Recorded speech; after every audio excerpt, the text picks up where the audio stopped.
Item ಯಾವುದೇ ಇರಲಿ try ಮಾಡಿ ಆಚಿ ಚಿಕನ್ ಮಸಾಲಾ. ಗೃಹಲಕ್ಷ್ಮಿ ವಿಚಾರದಲ್ಲಿ ಸರ್ಕಾರ ತೆಗೆದುಕೊಂಡಿರುವಂಥ ಹೆಜ್ಜೆ ಒಂದು ಕಡೆಗೆ ದಿಟ್ಟವಾಗಿದೆ. ಯಾರೆಲ್ಲ ಸತ್ತಿದ್ದಾರೆ, ಯಾರೆಲ್ಲ ಸುಳ್ಳುಸುಳ್ಳಾಗಿ ತಗೊಳ್ತಾ ಇದ್ದಾರೆ, ಆ ವಿಚಾರದಲ್ಲಿ ಗ್ಯಾರಂಟಿ ಯೋಜನೆಗಳಿಗೆ ಸ್ಮಾರ್ಟ್ ಕಾರ್ಡ್ ತರ್ತಾ ಇದ್ದಾರೆ. ಮುಖ್ಯಮಂತ್ರಿ ಡಿಕೆ ಶಿವಕುಮಾರ್ ಆದೇಶವನ್ನು ಹೊರಡಿಸಿದ್ದಾರೆ. ಗ್ಯಾರಂಟಿ ಯೋಜನೆಯಲ್ಲಿನ ಸೋರಿಕೆ ತಡೆಯಲು ಸ್ಮಾರ್ಟ್ ಕಾರ್ಡ್ ಅನ್ನ ಈಗ ತರ್ತಾ ಇದ್ದಾರೆ. ಮೊನ್ನೆಯಷ್ಟೇ ಗೃಹಲಕ್ಷ್ಮಿ ಯೋಜನೆಯನ್ನ ಸರ್ಕಾರ ಪರಿಷ್ಕರಿಸಿತ್ತು.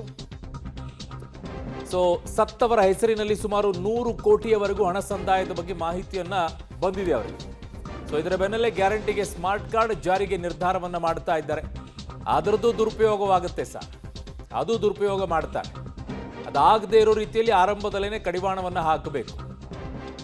ಮುಖ್ಯಮಂತ್ರಿ ಡಿಕೆ ಶಿವಕುಮಾರ್ ಅವರು ಈಗ ಒಂದು ನಿರ್ಧಾರಕ್ಕೆ ಬಂದಿದ್ದಾರೆ. ಸ್ಮಾರ್ಟ್ ಕಾರ್ಡ್ ಜಾರಿಗೆ ತರೋಕೆ ಮುಂದಾಗಿದ್ದಾರೆ. ಗ್ಯಾರಂಟಿ ಯೋಜನೆಯಲ್ಲಿ ಅದರ ದುರ್ಬಳಕೆ ಆಗ್ತಾ ಇದೆ. ಯಾವ ಯೋಜನೆಗಳು ದುರ್ಬಳಕೆ ಆಗೋದಿಲ್ಲ ಹೇಳಿ, ಒಂದಿಷ್ಟು ಜಾಸ್ತಿ ಆಗುತ್ತೆ, ಒಂದಿಷ್ಟು ಕಡಿಮೆ ಆಗುತ್ತೆ. ಅದಕ್ಕೆ ಕಡಿವಾಣ ಹಾಕುವಂಥ ಕೆಲಸ ಆರಂಭದಲ್ಲೇ ಆಗಬೇಕಾಗಿತ್ತು. ಬಟ್ ಈಗ ತಡವಾಗಿ ಆದರೂ ಕೂಡ ಮಾಡುವಂಥ ಕೆಲಸ ಮಾಡ್ತಾ ಇದ್ದೀರಾ. ಈಗ ಯಾಕೆ ಎಚ್ಚೆತ್ತುಕೊಂಡಿದ್ದೀರಾ ಅಂತಂದರೆ ಖಜಾನೆಯಲ್ಲಿ ದುಡ್ಡಿಲ್ಲ.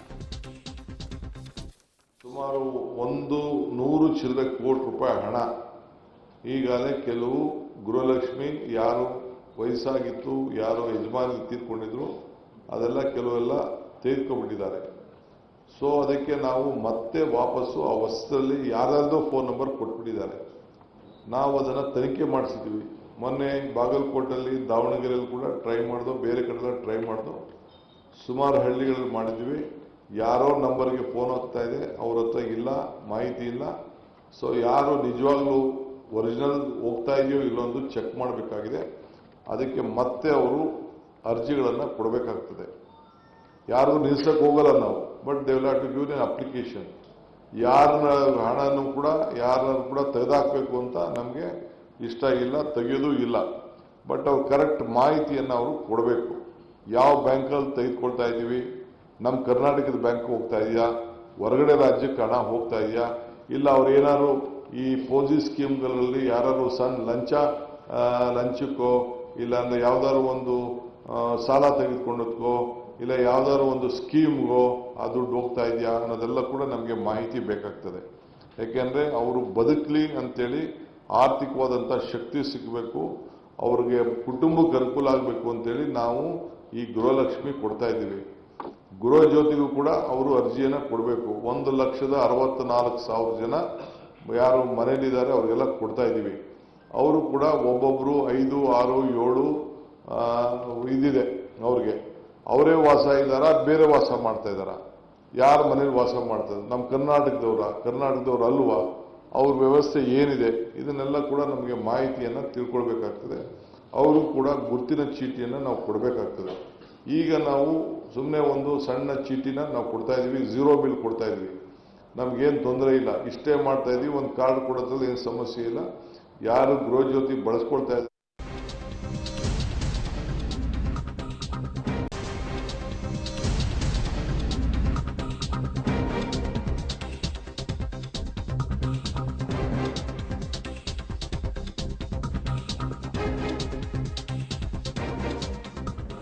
ಅತ್ತೆ ಸೊಸೆ, ತಾಯಿ ಮಗಳು ಎಲ್ಲರೂ ಕೂಡ ಫಲಾನುಭವಿಯ ಶಂಕೆ ಈಗ ವ್ಯಕ್ತವಾಗ್ತಾ ಇದೆ. ಮನೆಯ ಯಜಮಾನಿಯ ಪರಿಶೀಲನೆಗೆ ಈಗ ಸರ್ಕಾರ ಮುಂದಾಗಿದೆ. ಎಲ್ಲರೂ ಕೂಡ ಪಡ್ಕೊಳ್ತಾ ಇದ್ದಾರೆ. ಗೃಹಲಕ್ಷ್ಮಿ ಯೋಜನೆಯ ಯಜಮಾನಿ ಪತ್ತೆಗೆ ಈಗ ಸರ್ಕಾರ ಮುಂದಾಗ್ತಾ ಇದೆ. ಕಾರಣ ತಾಯಿನೂ ತಗೊಳ್ತಾ ಇದ್ದಾರೆ, ಮಗಳು ತಗೊಳ್ತಾ ಇದ್ದಾರೆ, ಅತ್ತೆನೂ ತಗೊಳ್ತಾ ಇದ್ದಾಳೆ, ಸೊಸೆನೂ ತಗೊಳ್ತಾ ಇದ್ದಾರೆ. ಮನೆಗೆ ಒಬ್ಬ ಗೃಹಿಣಿಗೆ ಕೊಡಬೇಕು ಅನ್ನುವಂಥದ್ದಿತ್ತು, ಬಟ್ ಈಗ ಎಲ್ಲರೂ ಪಡ್ಕೊಳ್ತಾ ಇದ್ದಾರೆ ಅನ್ನೋದಿದೆ. ಆ ನಿಟ್ಟಿನಲ್ಲಿನೇ ಈಗ ಸರ್ಕಾರ ಮನೆಯ ಯಜಮಾನಿಯ ಪರಿಶೀಲನೆಗೆ ಈಗ ಮುಂದಾಗ್ತಾ ಇದೆ. ಕಾರ್ಡ್ ಹೇಗೆ ಮಾಡ್ಕೊಳ್ತೀರಿ ಅದಕ್ಕೆ ತಕ್ಕಂಗೆ ಹೋಗುತ್ತೆ. ನಾವು ಸಪ್ರೇಟ್ ಆಗಿದ್ದೀವಿ ಗಂಡ ಹೆಂಡ್ತಿ ಅಂತ ಕಾರ್ಡ್ ಮಾಡಿಸ್ಕೊಳ್ತಾರೆ, ಅಪ್ಪ ಅಮ್ಮ ಸಪ್ರೇಟ್ ಆಗಿದ್ದಾರೆ ಅಂತಾರೆ. ಅವ್ರು ಒಂದು ಮನೆಗೆ ಒಂದೇ ಕಾರ್ಡು, ಅದರಲ್ಲಿ ಯಾರು ಹಿರಿಯರಿದ್ದಾರೆ ಅವ್ರಿಗೆ ಅಷ್ಟೇ. ನಿಮ್ಮ ನಿಯಮದ ಪ್ರಕಾರ ಏನಿದೆ,